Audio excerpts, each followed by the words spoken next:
You ready, Haley? Yep. Okay. It's 6 o'clock. I'm going to call the regular meeting of the Peru Plan Commission on June 25th to order. Roll call. Jim Baker, Yes. Rick Day, Yes. Sandy Faust, Yeah. Joe Molinex, Yes. Jim Murphy, absent, Ron Rylance, Yes. Dennis C., Yes. Mike Siblis, Yes. and Drew Stevenson. Yes.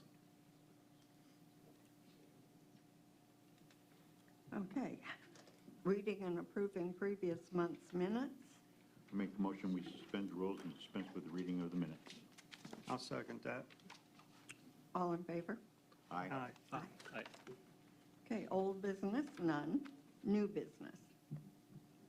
Rezone parcel 5208-27-101-062-000-016, commonly known as 401 Washington Avenue, from an R1 to an R3.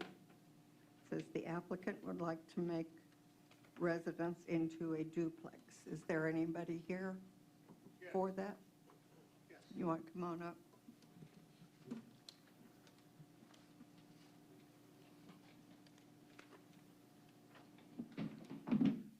Randall Madden.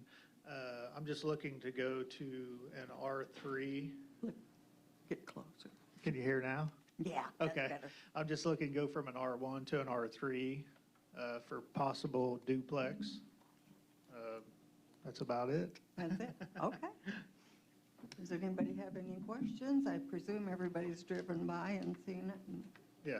Is that an existing rental now? Yes. Okay. Yep. Okay. Is it, how much parking is there?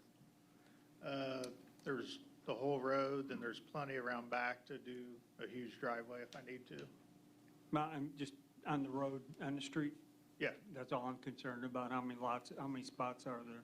Oh, I don't know, probably 3 at least. Okay. Yeah. Okay. Is there any discussion? Any questions from anybody? Anybody in the audience? Okay. I make a motion. We vote on changing the zoning at 401 Washington Avenue from an R1 to an R3. Roll call. I second the motion. Oh, okay. Thank you. Jim Baker, Yes. Rick Day, Yes. Joe Molinex, Yes. Ron Rylance, Yes. Dennis C., Yes. Drew Stevenson, Yes. Mike Siblis, Yes. Sandy Faust. Yes. This will be in front of the city council next Monday. Okay. All right. Thank you. Thank you.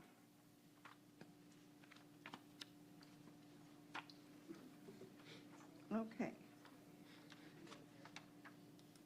The next item is to amend the ordinance pertaining to bees.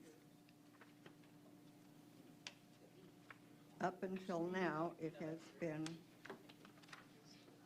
forbidden to have bees, beekeepers, beehives within the city limits. And the redoing of that, we would like to make it a little bit easier for people to raise bees, but still have a lot of rules and laws that they have to find. I'll read you what the new ordinance is going to say if we pass it. It shall be unlawful for any person, firm, or corporation to keep and raise bees within the city limits within 500 feet of any building or other structure where people dwell or reside or work or conduct a business, unless the owner or keeper of the bees contains them so that the bees are confined to their own premises, or keeps the bees at an elevation above the surface of the earth, which prevents them from alighting and working on and around round the dwellings and places of business within the prohibited distance. If the bees are not confined to his property, the owner or keeper of the bees shall keep them in an elevation of not less than 30 feet above the surface of the ground where they are kept. Bees kept within the city in violation of this section are declared a nuisance. The next item would be on conviction of a violation, the nuisance shall be abated immediately.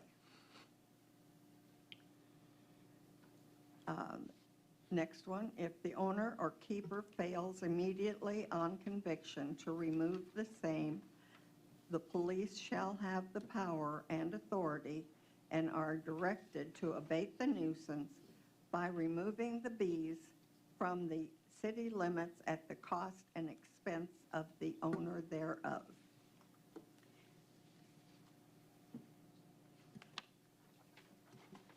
Any discussion? I'd like to address this. I was the one that actually put this forward to get it considered. So, anyway, the ordinance that, now, it needs to be changed because the state law changed in 2019.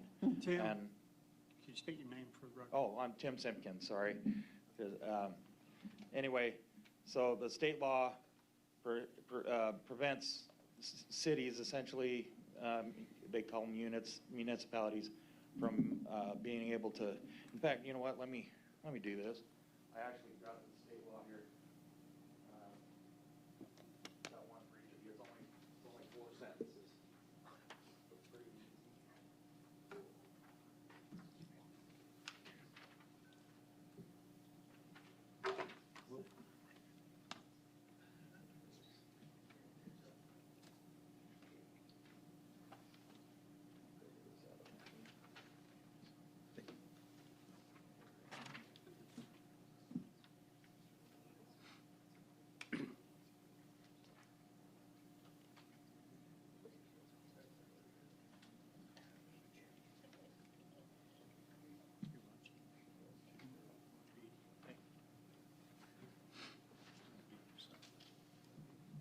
Anyway, and I think this ordinance that was proposed, so I submitted a bunch of information. I contacted, the city council members, people that I know around town, just random people. I also was in contact with the Indiana Beekeepers Association president, John Schellenberger. Anyway, I figured there's got to be a way to address as many concerns as possible while still being in compliance with the state law. Now, the state law is pretty restrictive, actually, and the ordinance that's been proposed, it doesn't follow the restrictions. So, I mean, if you look here on subsection B, just to start out there, it says a unit may adopt an ordinance, rule, regulation, or resolution that regulates beekeeping. Well, in terms of statutory construction, when they say something, when there's a list of something especially, and it doesn't have inclusive language, like it doesn't say such as, it doesn't say or other things or anything like that. This is the only things that the city is allowed to regulate, is the location and the number of beehives. And it has to be in accordance with the apiary, the Apiary Inspectors of America standards. So this ordinance that we have, it has things like where can you buy your queens? Well, beyond the fact that it requires you to get them from licensed beekeepers, and there is no such thing in the United States as a licensed beekeeper. You can't regulate that because that's not a number or location restriction. So there's things like that that are kind of bad. But I think the worst thing about this ordinance, and I wanted to, I knew I was going to be a little disappointed with whatever somebody changed from what I submitted, and that was fine. But there's some pretty bad things in here, like it does not account for swarming. every healthy hive will swarm at least once a year. And if the beekeeper's not allowed to do what it takes to prevent that swarm, then that swarm's going to go feral, and it could end up landing in your house, making its home there, which can cause thousands of dollars worth of damage.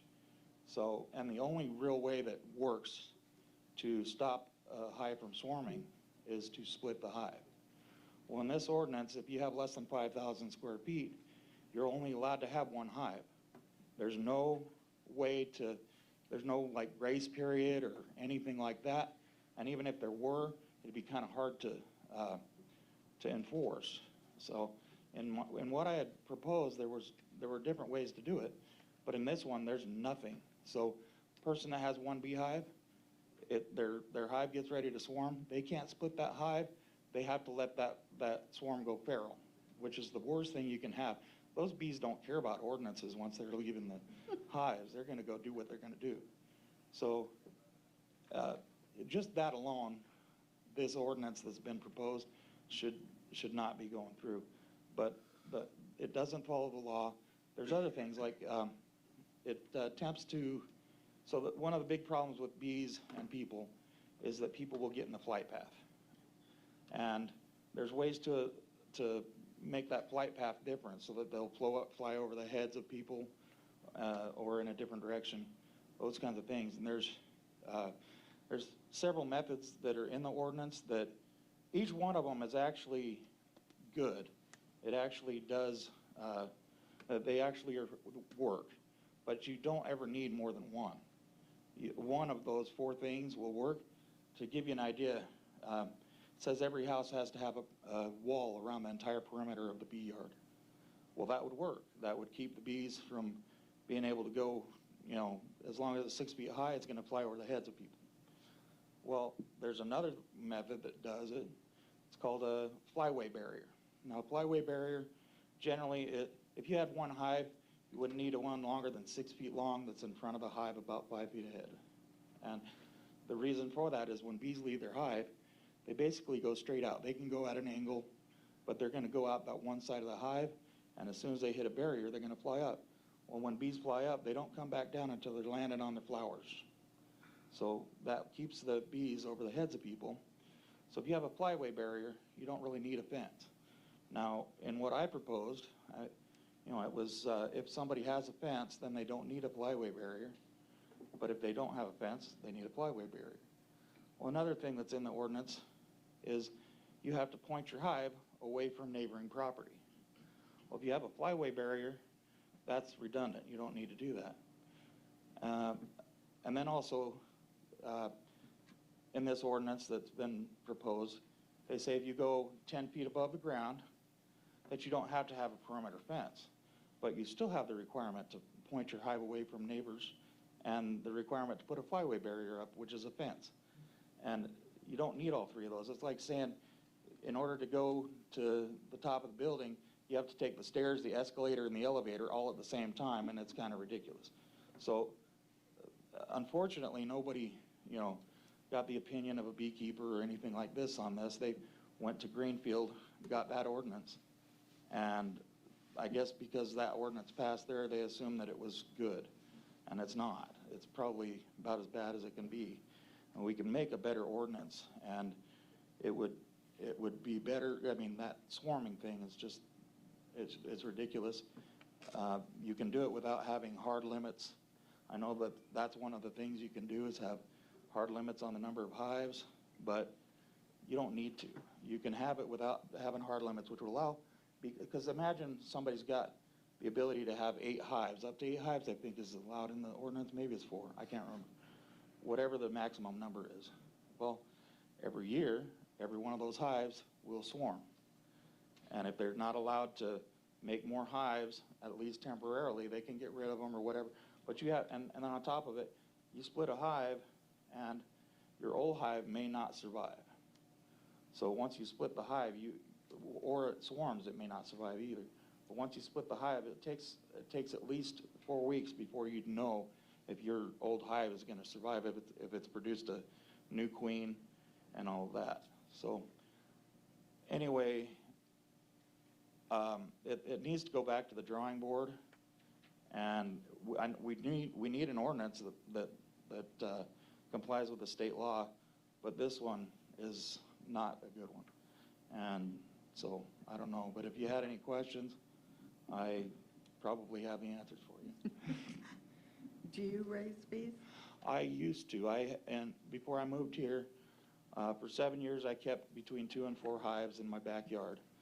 And actually, my neighbors didn't even know for 2 years that I had bees until I went over and gave them honey. And they didn't even know I kept them in my backyard until another year later. And those bees were 20 feet from their front door. And they wouldn't have ever known it because what I did, and instead of pointing the hive away from their property, I actually pointed it towards their property because that's where the fence was. Caused the bees to fly up and over them. They never even knew. So, I mean, there are things that can be done, and they're pretty reasonable things. And we don't have to go saying you have to do at least 3 of these mitigation methods to do one thing when one will work. Anyway, yeah, so I did. Interesting information. Sounds like more info needs to be made. Before you leave, Besides- would you give me your phone number? I will, yeah. Any questions, discussion? I just make a motion to table it. Yeah. Further Yeah. research. Second that, I agree with that. third, fourth. Haley, roll call, please. Jim Baker, Yes. Rick Day, Yes. Joe Mullinax, Yes. Ron Rylance, Yes. Dennis See, Yes. Mike Sablet, Yes. Drew Stevenson, Yes. Sandy Faust. Yes. Okay. The bee ordinance has been tabled. We'll have to schedule a part-day meeting, and we'll get this back.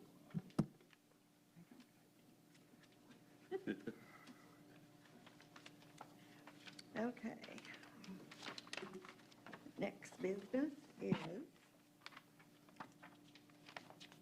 to vacate an alley between parcels commonly known as 500 North Broadway and 20 Albert Street to make a utility easement.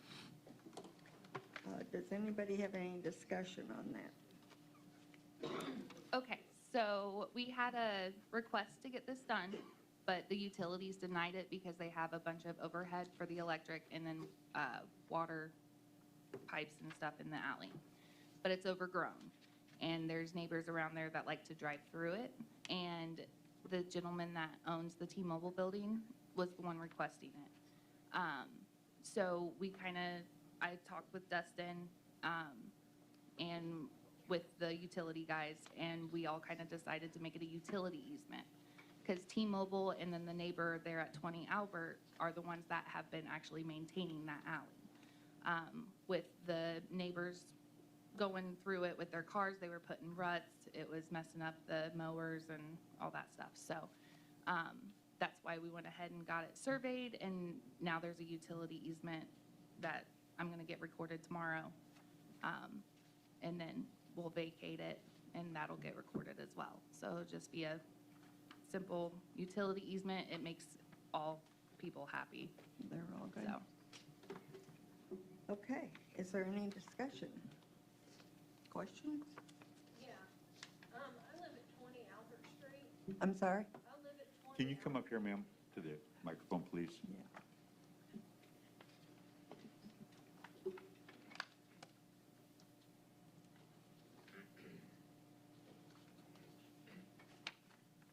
I live at 20 Albert Street, and that's my parents' property. And is there anything we can do to keep people from driving through there? Would you speak into the microphone, please? You talk said- very softly. Well, I live at 20 Albert Street. That's my parents' property. Okay. Is there anything we can do to keep people from driving through there? Well, if we vacate the alley, it can be Because I'm the Can't one, be used, period. me and T-Mobile are the ones, because I mow up to the sidewalk of their property, and then they take care of the rest. Yeah, once it's vacated, it's private property. So Okay, that'll keep people, The only Hopefully thing, from the driving. only thing you have to worry about is you can't build on it. You can't build anything in that alleyway. oh, we're not fences, gonna no build gates, on it, nothing. we just mow it, that's Yeah. all we're doing. So that's still my parents then, Half of it would be, yes. okay, your parents will actually have Half. half of that, okay, and then T-Mobile will have the other half. okay, thank And you. it'll only you two. Okay, thank you. You're welcome. Anything else? Okay. I make a motion, we vacate the alley between 500 North Broadway and 20 Albert Street. I second the motion. Are there any questions, discussion? Haley? Jim Baker, Yes. Yes. Rick Day, Yes.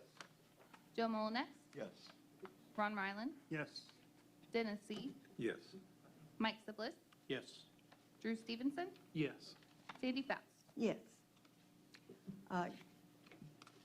Is the person that owns T-Mobile here? I don't believe so. Okay. Okay. The lady that just spoke, She left. she left? Okay. Well, she has to go to the council meeting next week. Okay. The next item is Haley Shoup's resignation. So this will be Haley's last meeting with us, so wish you well, and Thanks. hopefully we find somebody new. This is going to be a challenge for us again. We're Oh. going to be in the hiring circuit again. Yeah. The ad has already been in the paper. Has anybody come up yet? I've heard, Not that I've known. I've heard a couple people already talk about it, so Oh, okay. at which time we'll have to have an executive meeting, go over resumes, and then an interview process, so. Is there any possibility of your daughter No. filling in? There's not? Not right now, no, she is full-time job. Okay, I didn't know how that was. I mean, that worked out pretty good last time. So. Yeah. So for right now, we're just going to have to wing it. You got till July 1st to find a qualified candidate. Good luck. Did I tell you I liked you? No. Good. Haley, we've enjoyed working with you. You've done a fabulous job, Thank you. and wish you all the luck in the world in your new position. Thank you. Thank you. Okay, the next item on the agenda is my resignation. Did I do that out loud? That's why Joe was giving you a hard time. Yeah. Yeah. So, After all your years of service, served with you for 8.5 years now. 12. No, I've served with Oh. you for 8.5 years. You've been there 12, I've been there 8.5. There's a difference in between us. Thank you, Sandy. You're welcome. She's been a real rock on this board, so always volunteering to help with everything, and yeah, will be missed. Thank you. Okay, that's it. Do I hear a motion to adjourn? I make a motion to adjourn. I second the motion. All in favor? Aye. Aye.